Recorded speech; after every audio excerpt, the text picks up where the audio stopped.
Yes, and that's why when I was invited to go to the anniversary of INEC, I spoke out. Okay, and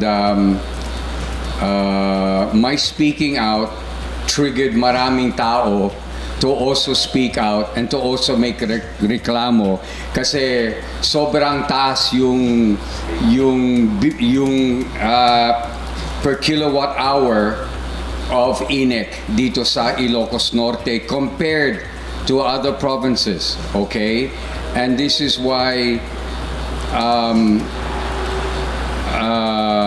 sana may dalawang kaanakan. This is why sana Congressman Sandro Marcos, together with Governor Matthew Marcos Manotoc, together with Senator Imee Marcos, should really take up the issue with the President, with our very own Bongbong Marcos, to try and do something to find ways and means to lower the price of electricity because it's really too high and it's affecting people. You can see it on Facebook how many people are making reklamo.